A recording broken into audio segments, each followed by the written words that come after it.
Housing. Housing. Housing. Let's get with the housing. You live with the Japanese students from the college. However, the purpose of these students is not to be your instant best friends. They tell you that in the orientation. They are busy people with their own lives. They're basically just normal college Japanese students that are living with you. They, at least for me, like, they're very helpful for when you need help with, like, everyday stuff, like, why isn't the air conditioner working in my apartment?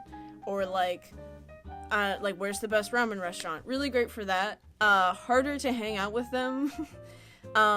It's like, because they're busy, and a lot of them both go to school and have part-time jobs.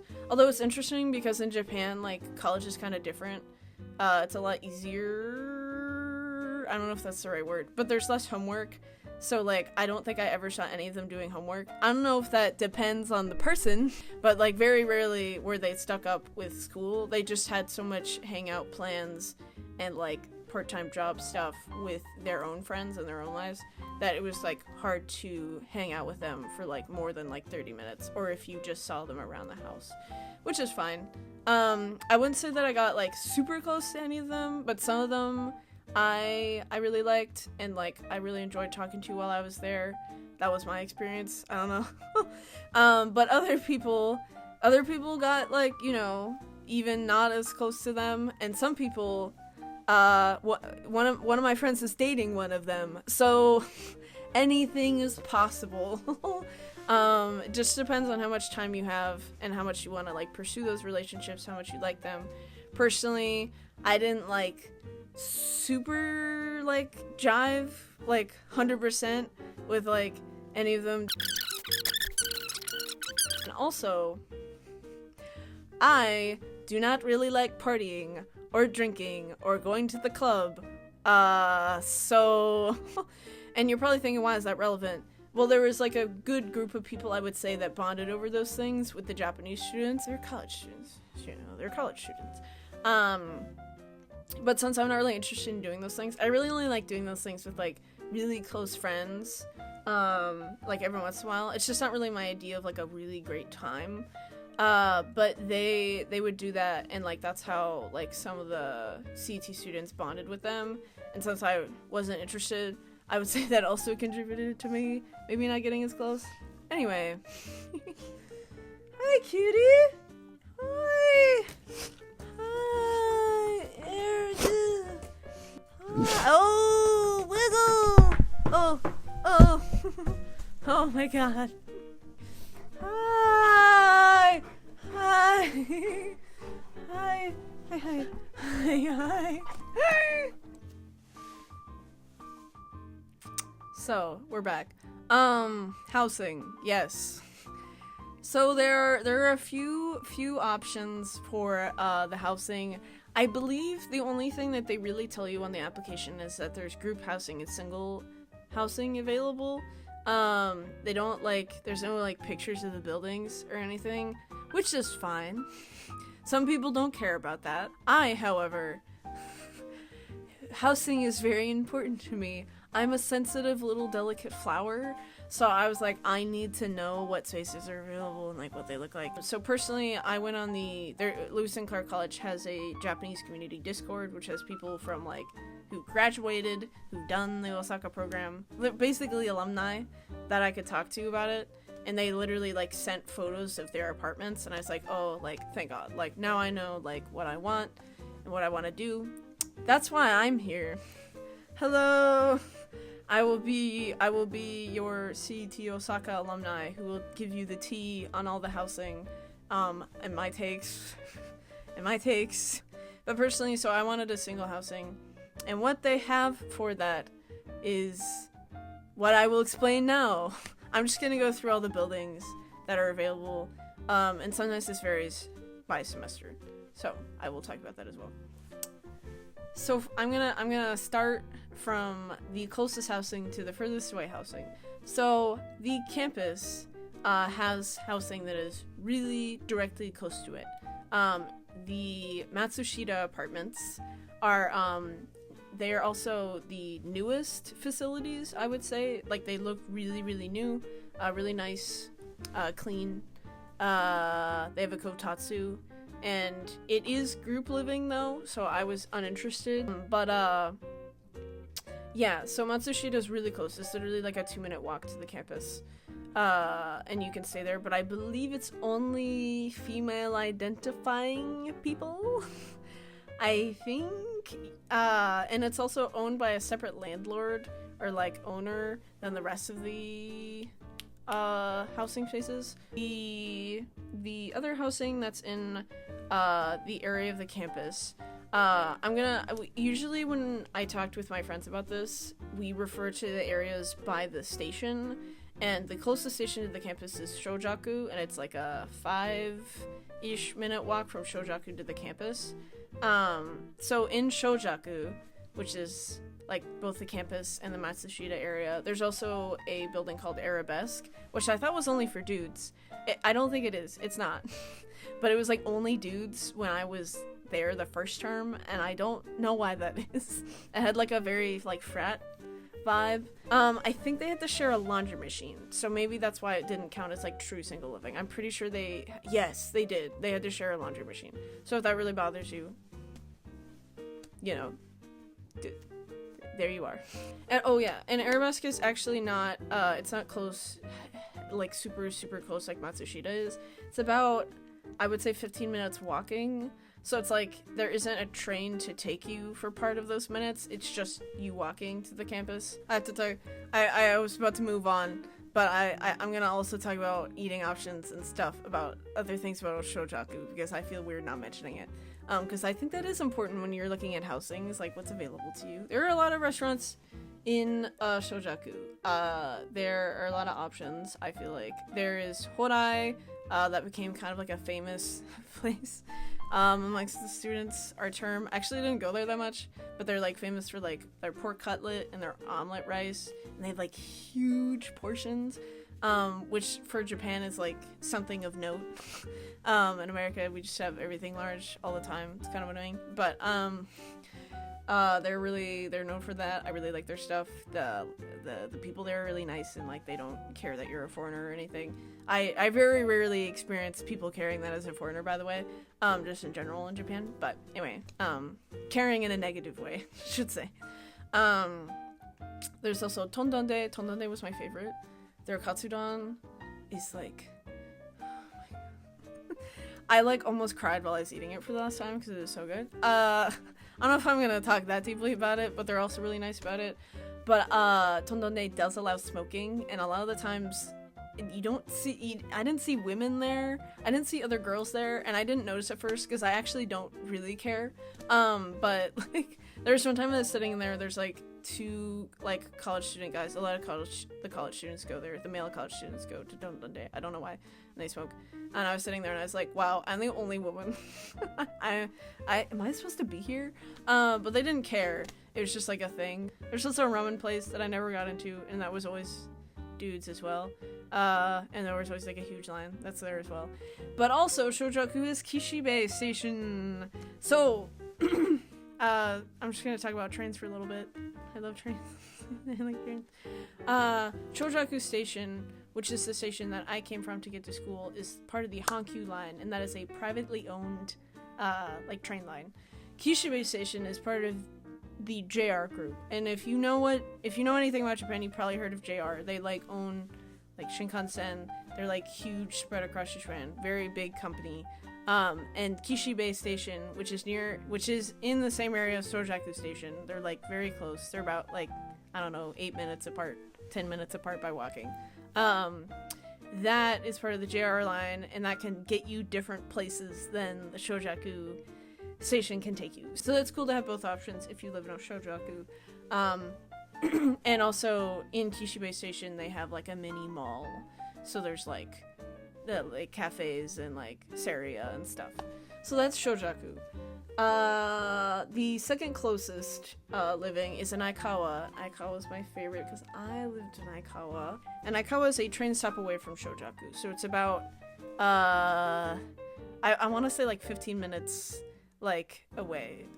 Depending on where you're living in Aikawa, it can be like a few minutes longer because some of the housing is further away from the station than others. The first term I stayed in Tiffany 1, and Tiffany 1 is like it's like an apartment building with real, actual Japanese people living in it that I never really saw, but apparently they were there. Some of the European students were there as well. I never saw them. I don't know. I guess that's just how apartment buildings work, is that I know other people live there, but I never saw them. And I really enjoyed that. I really like Tiffany 1. They're not brand new, but they're definitely not, like, old. Like, they're not super duper old. Tiffany 1 also has a top floor that is a group space. It's like, it's to me, I always thought it was very strange. I'm just gonna be honest. Because it has, like, a door, like a proper door and a doorbell. And there's just, like, the top floor is almost just, like, its own, like, house. Almost, like, it's just, like, there are different bedrooms and you share a toilet. And there's also, like, a kitchen and, like, a table. Like, it's a dining room. Almost like a family could live up there by themselves. And the first term, the people that, the students and the Japanese students that were living up there together were like a big happy family, and it was really cute. The second term that did not happen, so it just depends on who you're living with, obviously. But I thought that was really cute, and I was really jealous because I wanted to be part of it, but I didn't want to live in a group space. So, worth it. Also, the awesome part about Tiffany 1 is that it is like a minute away from the station. I could watch the train that I needed to get on, the last train before I was late to getting to school. I could watch that as I was walking out of the apartment building and still get there in time. And trust me, as a chronically late person, and they do get mad at you for being late, and a lot more than they do in the US, I was booking it from Tiffany 1 to that train oftentimes. I would say that's a really cool part of Tiffany. The second term I'll get into that next maybe. But I lived somewhere different because my apartment wasn't actually available the next term, so I couldn't just stay in the same apartment even though I wanted to. I had to move out, and they actually also, if you stay both terms, you have to move out for winter break. If you have the same apartment, you can just leave your stuff in there and like lock the door and everything, obviously. But that wasn't the case for me, so I had to move out. There's different situations to that. There's different people where you can give your stuff to store it to. I just gave it to my friend who lived in Osaka, and I just lived with them for the winter break, so that was fine for me. Tiffany 2 is also building. Literally only 2 people lived there. And it was a Japanese student and an American student, and it was just the 2 of them, and they did not really get close. It seemed like it's kind of just like a house. So I was very weirded out by it. I guess when I went in, I was just like, what is this? Like, you guys just live in here alone? And it's like right next to Tiffany 1. Where I lived the second term was Sophia 2. There are 3 Sophias. They are differently available. And Sophia 2, the reason I lived there is because there's no single housing left in Aikawa, and I really liked Aikawa, and I'll get into that. But there was 1 room in Sophia 2 that is a single unit. It is small. I'm not gonna lie, guys, it was like a cave. There's like no natural light. It was worth it because I was in Aikawa, but it was during winter too, and the heating couldn't heat the whole room. The Tiffany ones were I think better set up, and it wasn't the ceiling wasn't as high. Like it was just like better suited heating, and also it was higher. Whereas my apartment in Sophia 2 was on the ground floor, so it was like if it was 32 or 36 degrees outside, it felt like 28, I think, in my apartment. I don't know that, but it was really cold. Anyway, that's just me. The housing is cleaned by the people who previously lived in it. So as far as I know, there's nobody that comes in to clean them. So you're basically relying on the goodwill of the students who came before you to clean the room. The Tiffany 1 was clean, as far as I'm aware. Pretty clean. the Sophia 2 room was not that clean, so they just hadn't done that good of a job, so I had to clean it. And like when my family came to visit me, they also helped me clean it because it was like that. It was a little rough. I'm not gonna lie to y'all, okay? But I still had a great time, and I lived in an apartment, and it was fine. The drying for it, however, I guess I didn't know that there was space to dry it. The way, the space that they had set up to dry it was outside the window. I realized when I was looking out the window, I didn't have open very often because it was so cold.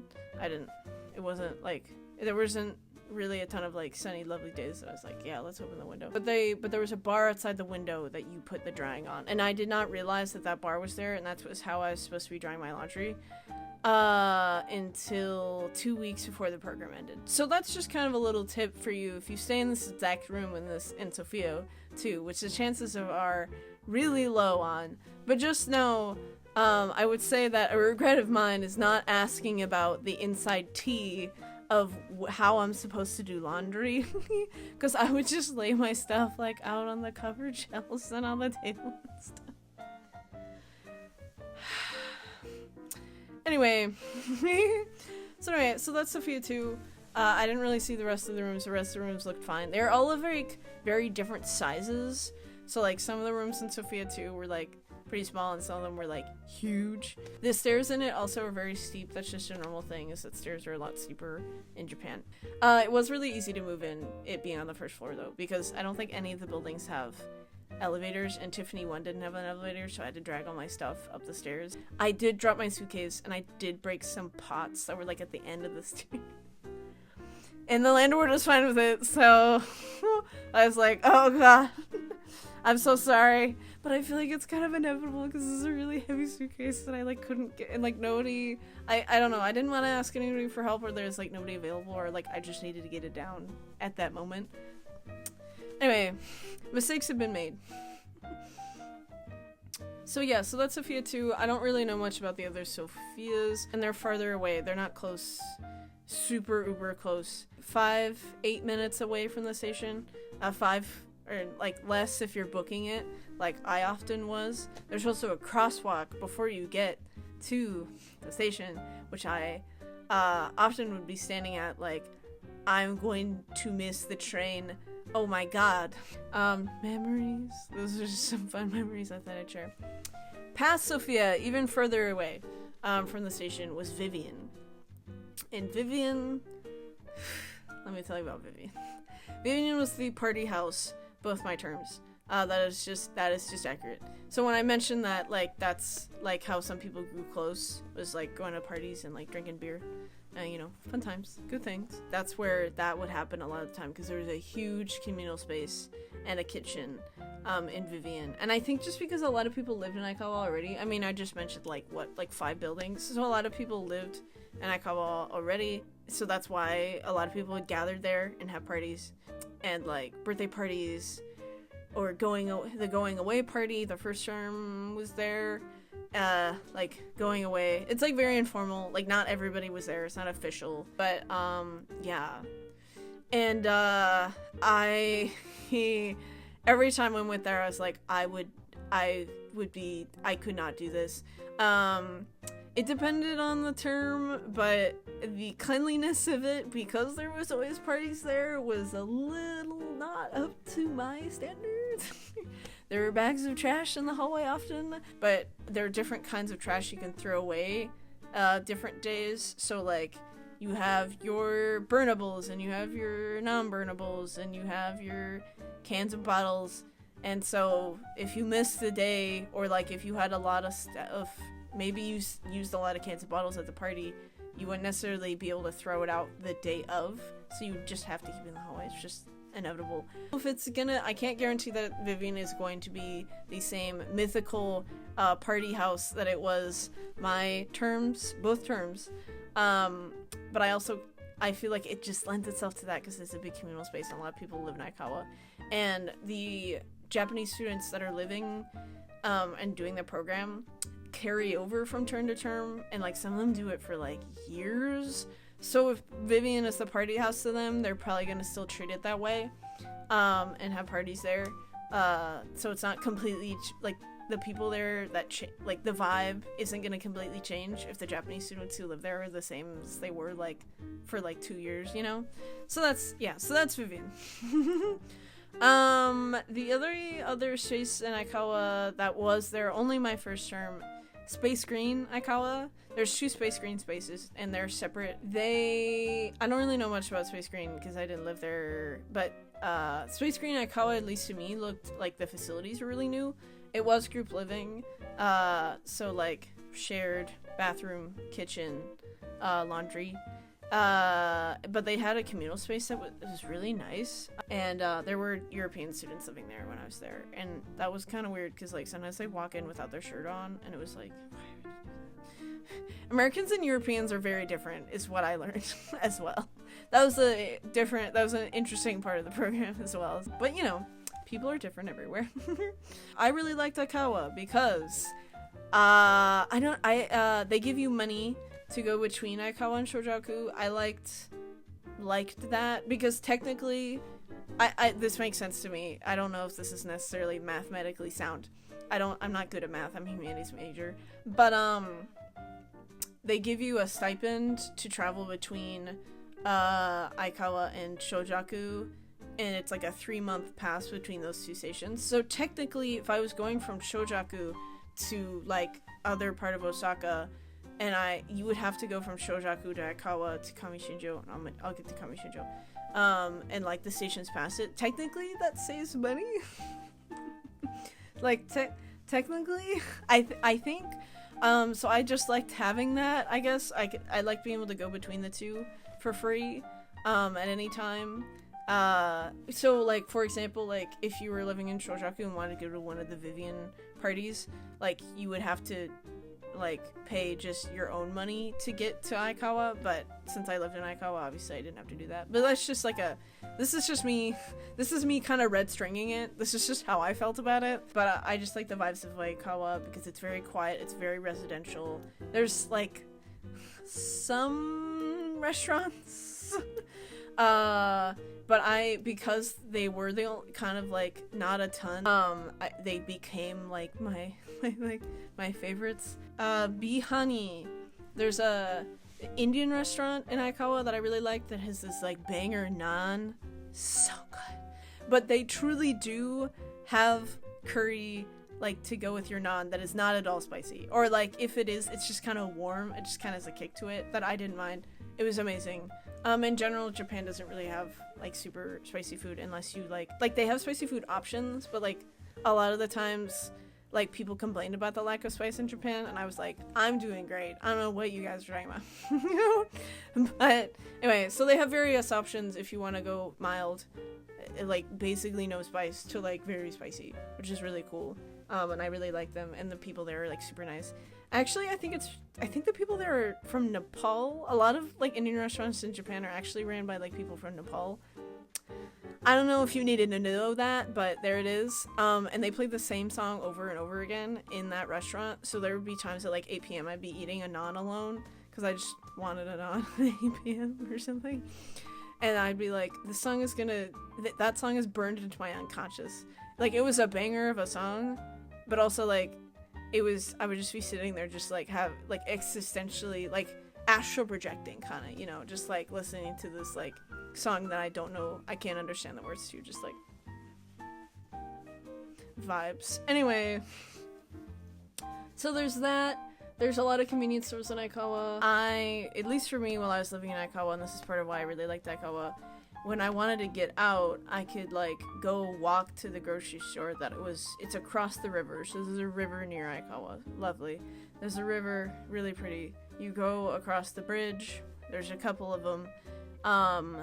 And there's Suita, which is kind of this like residential area. It's like really like it's not like big city at all. It's like very much where just like real Japanese people just live their lives. And also it was a place that does not see foreigners very often. When I would go over there, I would sometimes get funny looks. So I had a fun time, honestly. Like talking with people when I frequented the restaurants and shops there, because they were like curious why I was in Osaka. And they also have like a lot of really fun local cafes in that area. The last location, so there's like Shojaku, Aikawa, Kamishinjo. Kamishinjo is the last place and also the farthest away from the college. It's like you have to go to the Kamishinjo station, and then Aikawa station, and then Shojaku station. And actually, the housing was far enough away from the Kamishinjo Hankyu station that friends told me that it was the same distance between walking to Kamishinjo station and walking to Aikawa station. And it was about, I think, like 20-15 minutes. So you're walking 20-15 minutes to Aikawa, presumably. Apparently that was the most efficient method. I actually never went there. Actually, like, weirdly enough, like, I remember being like, I should go there because I feel like I want to be able to talk about it later. I just never did, because it was really far away and I didn't need to go there, and hangouts didn't happen there as far as I know. Kamishinjo is a really different vibe from Shojaku and Aikawa as well. Like, Shojaku and Aikawa are pretty, like, similar. I mean, I don't know, maybe Shojaku does have more going on, but it still, like, is very residential. But Kamishinjo is, like, closer to the city, like, to the main city, and it has, like, a lot of more, like, chain restaurants and, like, karaoke. So we'd always go to Kamishinjo for karaoke. And also, what I heard was that the Kamishinjo housing was, like, not the most slay. I think, yes, Kamishinjo single living. I think that's, yes. If you want to live on your own, that's great. And I think in the fact that it's not Aikawa or Shojaku, I had people telling me that they kind of felt like a little disconnected as well. I always felt like Kamishinjo had a lot going on. Like, again, it's just more city. There's, like, a lot more shops and stuff. I would love to talk more about Kamishinjo, but I didn't go there a lot. So, sorry, Kami. But, yeah, that's Kamishinjo.